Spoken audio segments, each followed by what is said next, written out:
you ever stopped to think about what the world would look like without flight? Well, first, there wouldn't be planes, birds, or bees. Now that's just the obvious. You wouldn't be able to take your family to the Bahamas without a boat. There wouldn't be flowers, no rescue helicopters, no weather predictions, NASA, rockets, even internet. Now this is all made possible by aerodynamics, which is just a fancy word for saying flight.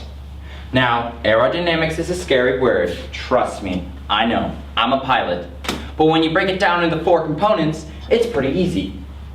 You know when you look at the sky and you see those big hunks of metal flying? Aerodynamics is the physics of how things fly. There are 4 principles of flight: gravity, drag, thrust, and lift. First, let's talk about gravity. You can't achieve flight without it. Gravity is a force that attracts a body to the center of the earth or any other physical body having mass. The next 2 components are opposite of each other: thrust and drag. Thrust pushes and drag pulls. As an object moves through the air, it creates drag. Drag is what happens when the air molecules hit every single part of the plane as the plane travels through space. Now, if you think it will slow the plane down or even prevent it from taking off, yes, you're correct, but this is where thrust comes in. Thrust is the pushing aspect of aerodynamics. It is typically created by a propeller or a turbine. Newton's third law of motion states that every action has an opposite equal reaction.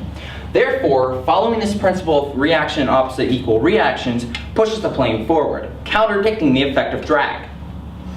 Thrust must exceed drag in order to fly. Now, we have gravity, which is pushing the plane downward, thrust, which is pushing it forward, and drag, which is pulling it backwards. Do you think we have flight yet? No. You're missing the most important principle: lift. Lift is the nemesis of gravity. It is what makes the plane go upward. Now hang on, I'll explain. As the airplane moves through the air molecules flow over and under the wing. Now, the airfoils, or wings, if you want to be fancy, are especially designed so the air flows faster over top of the wing than the air on the bottom of the wing.